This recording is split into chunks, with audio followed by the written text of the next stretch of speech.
பாடி star today episode. அரிசி குமாருடைய முகத்தில் தாலியை விட்டு எரிஞ்சிட்டு அங்கேருந்து கிளம்பி வந்துடுவாங்க. குமார் ரொம்ப அசிங்கப்பட்டு அவமானப்பட்டு போகிறாங்க. அதுக்கப்புறமா முத்துவேல் கோவப்பட்டு ஆர்கியூமெண்ட் பண்ணாங்க. அதுக்கு சக்திவேல் இருந்துட்டு, அண்ணா உங்களுடைய பொண்ணு அந்த வீட்டில் இருக்கிறதுனால தானே நீங்கள் இப்படியெல்லாம் பேசிட்டு இருக்கீங்க. உங்கள் பொண்ணை வெறுக்கிற மாதிரி வெறுக்கிறீங்கன்னா, ஆனால் உங்களுக்கு உங்கள் பொண்ணு மேலே அதிகமான பாசம் இருக்க தான் செய்யுதுன்றாங்க. டே சக்திவேல், அப்படியெல்லாம் ஒன்றும் இல்லை, நீ நினைக்கிற மாதிரி. அண்ணன் நான் நினைக்கிற மாதிரி தானே, நான் நினைக்காத மாதிரியெல்லாம் ஒன்றும் இல்லைங்க அப்படின்றாங்க. அப்படிதான் நீங்களும் நடந்துக்கிறீங்க அப்படின்ட்டுலாம் சொல்லிட்டு இருக்காங்க. அதுக்கு டே உன் பையனுடைய எதிர்காலத்தை பற்றி தான் யோசிக்கிறேன் நானுன்றாங்க.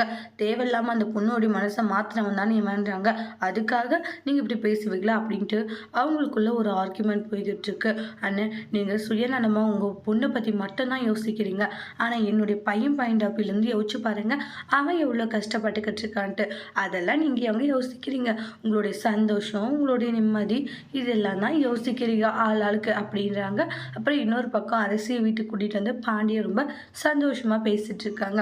அரிசி, இது எந்த பிரச்சனை வந்தாலும் என்ன நடந்தாலுமே அப்பா அம்மா கிட்ட ஷேர் பண்ணிக்கோமா, நீ அதை விட்டுட்டு உன்னோட மனசுக்குள்ளேயே வச்சுட்டு காயப்பட்டு கஷ்டப்படுறதை விட அடுத்தவங்க கிட்ட அந்த விஷயத்த நீ சொல்லு அப்படின்றாங்க.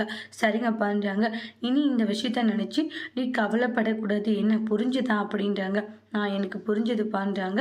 அதுக்கப்புறமா சரிம்மா நீ சாப்பிட்டுட்டு கொஞ்சம் தூங்கி ரெஸ்ட் எடுன்னுவாங்க. நிறைய விஷயங்களை அரசிக்கிட்ட பேசிட்டு அங்கேருந்து கிளம்பி போகிறாங்க. அப்புறம் மீனா, ராஜி, குழலி இவங்க 4 பேருமே ஒன்றா உட்காந்து பேசிகிட்டு இருக்காங்க. அரசியெல்லாம் அரசி அவன் உன்னை ரொம்ப டார்ச்சர் படுத்தினானா, ஏதாச்சும் பண்ணானா சொல்லு அப்படின்ட்டு குழலி கேட்குறாங்க.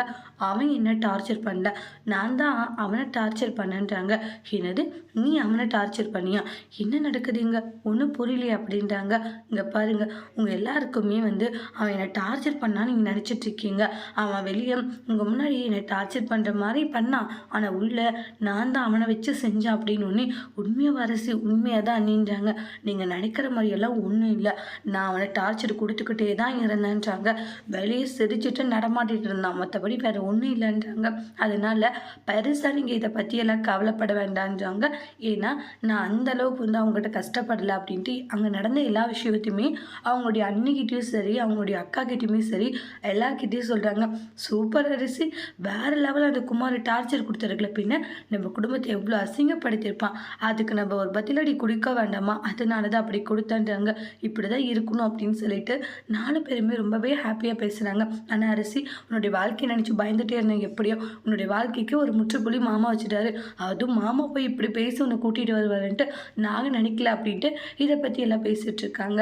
அதோட இந்த எபிசோட் முடிச்சிருக்காங்க. இனி வரக்கூடிய எபிசோடில் இந்த மாதிரி ஒரு ட்விஸ்ட் வரப்போகுதுன்ட்டு வெயிட் பண்ணி பார்க்கலாம். தேங்க்யூ.